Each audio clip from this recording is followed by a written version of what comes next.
Gary Stewart will be hosting the second Fireside about shaping entrepreneurs with Kalina King, Regional Director for General Assembly Asia. Please welcome Kalina and Gary. So I have the pleasure of being with Kalina. We're basically going to have a quick chat a bit about how to train and shape entrepreneurs. Kalina is working with an organization called General Assembly. She's the regional director of the company in Asia. Maybe we can start by having you give a kind of introduction to the company. What exactly is it that you guys do? What is the problem that you think you're aiming to solve, and how do you guys solve it? Sure. So General Assembly is a venture-backed education company founded in New York 5 years ago. And we teach digital skills and education for entrepreneurs and everything that's relevant in the 21st century. And the problem we're solving is that traditional education has a lot of problems, and people are coming out of school, or there's adults who aren't equipped with the skills that they need to succeed in a tech-driven modern economy. So we're here to fill in that gap with mostly short-term courses ranging from a 2-hour workshop or talk to 12-week full-time boot camps in web development, product management, user experience design, the list goes on. Right. So you kind of hinted that you guys are venture-backed, but in fact you guys have raised about $50 million in venture funding, including from the CEO of was it Amazon, Jeff Bezos. So you also have 12 campuses around the world, mainly in Asia and the US. So can you tell us a bit about how having a VC has changed your model? Because for me, it seemed at first glance that your company is really about helping entrepreneurs to kind of get the skills, or people who might become entrepreneurs. But how does that change once a VC comes in, invests $50 million, and all of a sudden says, well, that's cool to help entrepreneurs, but maybe you should also think about making some money? Definitely. They said first grow, build your brand, and then make money. I think, yes, General Assembly is not your average ed tech startup.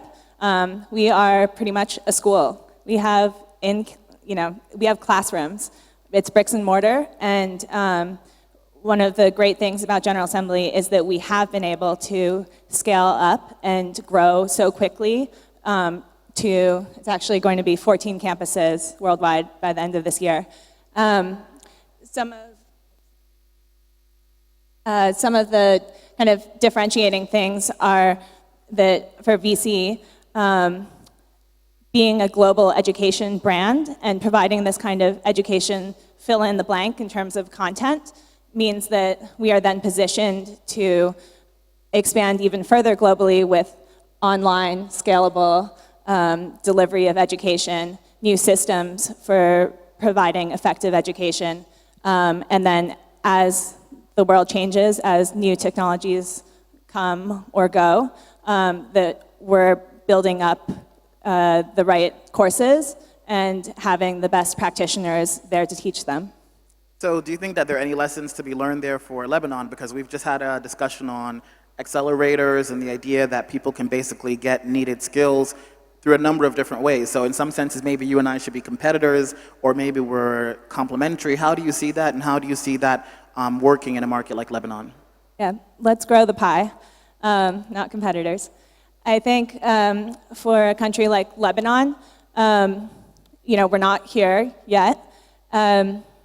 We have globally for GA a lot of students coming in who fly to the States, fly to Hong Kong, fly to Sydney to take a course, meet other entrepreneurs, and then stay or go back to their home country. So that kind of is an option right now. We have a fair amount of free resources online, like Dash to learn how to code. And I think for Lebanon, and particularly with this new $400 million fund, Lebanon should be thinking very, very seriously about investing in education and providing the right platform so that there's the tech talent there to then fuel the startups. And so you've been talking a lot about entrepreneurship, but I'm going to ask a personal question now. Are you an entrepreneur, or how do you consider yourself? Yes, I am an entrepreneur. I didn't think I was an entrepreneur until probably 2 years ago. I'd like to take this opportunity to distinguish between born entrepreneurs and made entrepreneurs, or whatever the terms may be. My younger brother is a born entrepreneur. He was getting me to buy bags of Beanie Babies in China to try and arb them on US markets when we were in middle school. We started comet-computers.com together in San Francisco in the 90s. He got my PayPal account frozen for 10 years because he was reselling certain luxury items of questionable quality on eBay through my account. I didn't really like that, and I didn't see myself that way.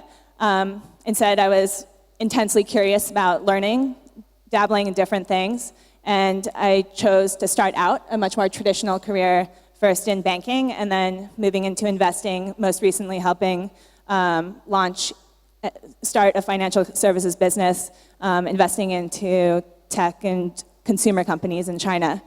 And it was at that point when I was thinking about the fact that I was operating a business, growing a business, a startup in finance, and also wanting to be on the other side of the table of all the companies I was interviewing, and be operating, be building something, be creating instead of investing in it at that point in my life, that I decided I was, an unleashed entrepreneur, a made entrepreneur. And I ended up taking a course with General Assembly just before joining to then grow the team and business in Asia. And I think whether you're a born entrepreneur or a made entrepreneur, entrepreneurs need support. They need education.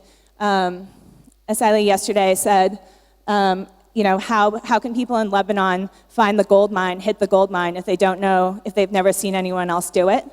I'd like to take that one step further.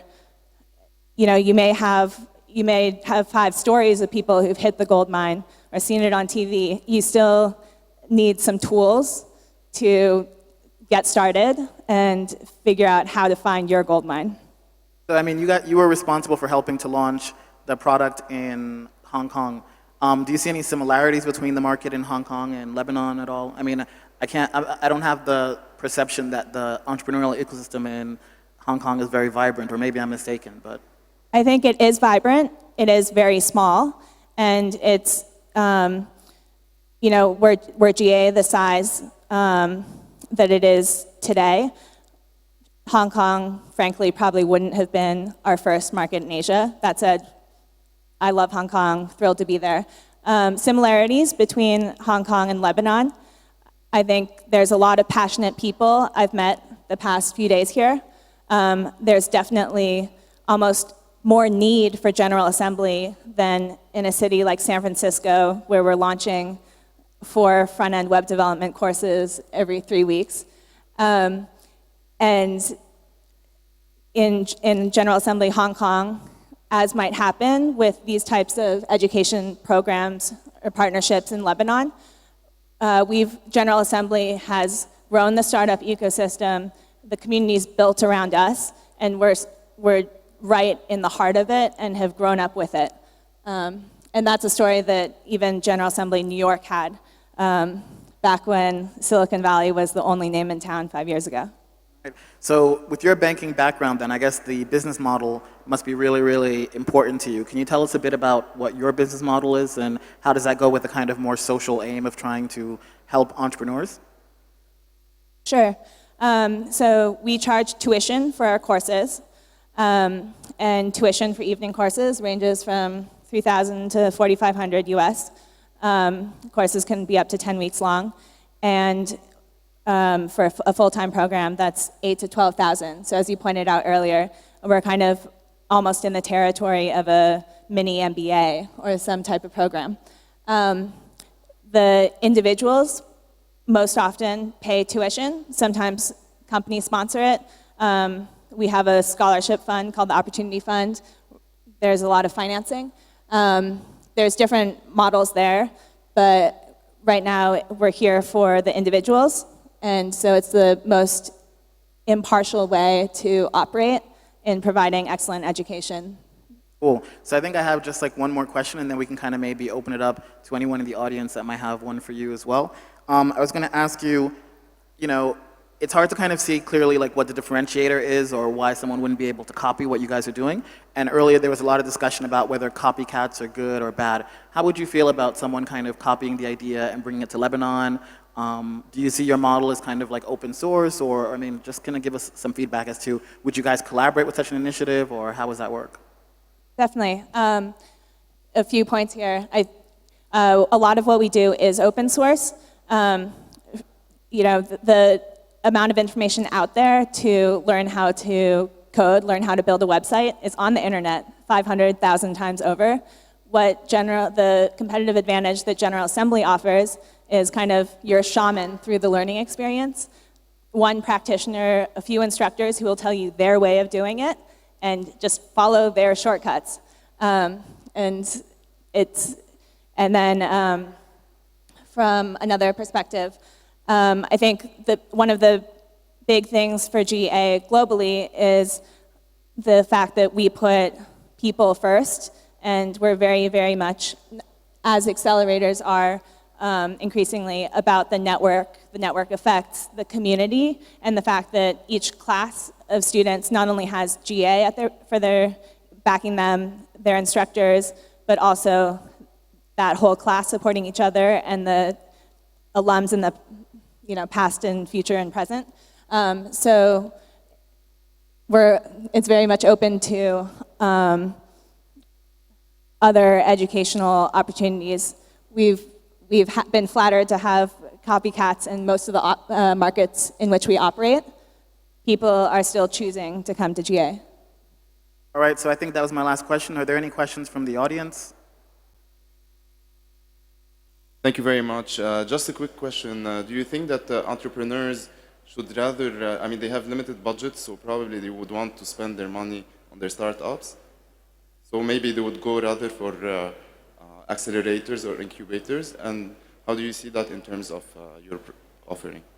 Sure, great question. Just to repeat, he was asking, for many entrepreneurs, they may likely prefer to spend their budget on their startup or getting through the accelerator program. To back up a bit, for GA, we not only provide education for entrepreneurs, we're also, a lot of our students are career changers, as well as people in roles, whether they be at big corporates or startups, upskilling, say from a marketing role to also be doing digital marketing. We see, and many of our students see, the investment into the tuition, not only as getting the project out at the end, but also investing in yourself. And there's a fair amount of agreement out there that kind of that technical aptitude, even if you're not going to be your own technical co-founder for long, having that in your back pocket will help you succeed more. I guess kind of as a follow-up to that question, we were talking about it before as well, that in the UK right now, they just launched an initiative to kind of help to foment digital skills as kind of a means of improving productivity. Do you think that long-term that governments or corporate should be the one to pay for these courses, or do you really think that the business model is that the entrepreneur who may or may not have the resources should have to pay? We would love to get to a time and place where governments are paying for these courses and not the people who need it most and can afford it the least. For General Assembly, it's insane that we exist at all. It shouldn't be this way. There's enough money spent on education globally that it's a tragedy that certain governments are trying to bring GA in so that they can send all of their computer science fresh graduates through our training programs so that those graduates are then work ready. I think the more that governments can do to invest in digital skills and classes on figuring, like Google search, the new social studies of the future, the more the better. I think that's all we have time. I don't know, I'll give you the last word if you have something that you'd like to share or final thoughts. I guess a word to all the entrepreneurs out there. Stay hungry, keep learning. Go online, talk to people. It's really, really important to share your idea, share your concerns, find like-minded, passionate people, and stay curious. Thanks. All right, well, thank you.